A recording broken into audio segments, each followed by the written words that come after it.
The Fall of Constantinople 1453, a guide to the Ottoman Empire. Imagine a city so important that it connected the East and West, standing strong for over 1,000 years. It survived attacks and was a center of power and faith. But in 1453, everything changed. How did a young Ottoman leader conquer this great city and change history forever? Let's dive into the story of the fall of Constantinople and the rise of the Ottoman Empire. By the 15th century, the Byzantine Empire was very weak. It had once been a powerful empire, but over time, it lost most of its land to wars and invasions. The empire was surrounded by enemies, especially the rising Ottoman Empire. Inside the empire, things were not much better. There were arguments and fights among its leaders, and they didn't have enough money or soldiers to defend themselves properly. Constantinople, their capital, was still a strong city, but it was almost all they had left. The empire was struggling to survive against the growing strength of the Ottomans. The Ottoman Empire began with Osman I, who united Turkish tribes and expanded their territory in Anatolia. Later, Murad II strengthened the military and extended the empire into Europe, making the Ottomans a major power. When Sultan Mehmed II became ruler in 1451, he was only 21 but very ambitious. He wanted to conquer Constantinople, a city that was key to controlling trade and symbolized great power.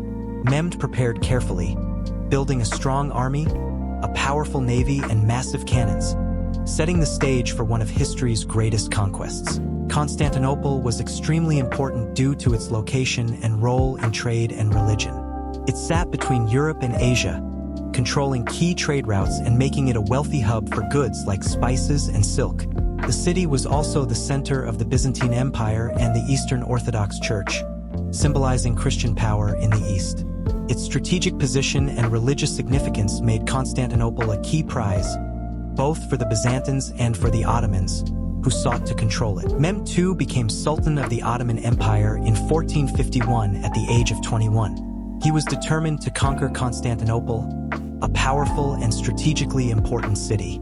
To do this, he built a large army and navy, recruited experts, and created massive cannons to break through the city's walls. Mehmed also blocked supply lines to the city, surrounding it by land and sea. His careful planning and ambition set the stage for the successful siege of Constantinople. One of the key factors in the fall of Constantinople was the use of new technology, especially gunpowder. Mehmed II knew that the city's strong walls would be hard to break without powerful weapons. So, he decided to use massive cannons, which were a new and dangerous weapon at the time. These cannons were much larger than anything ever seen before.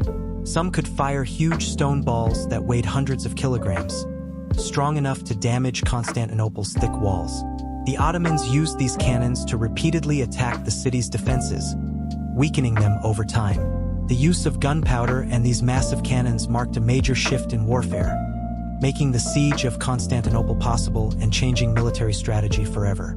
Constantinople was protected by strong stone walls, which included multiple layers and towers, making it difficult to break through. The Golden Horn, a water inlet, was also defended by a massive chain, preventing enemy ships from entering.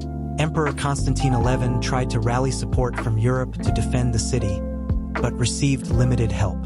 Despite the city's strong defenses and his leadership, the Byzantines were outnumbered, and the Ottoman army, led by Mehmed II, eventually overcame the city's defenses, leading to the fall of Constantinople.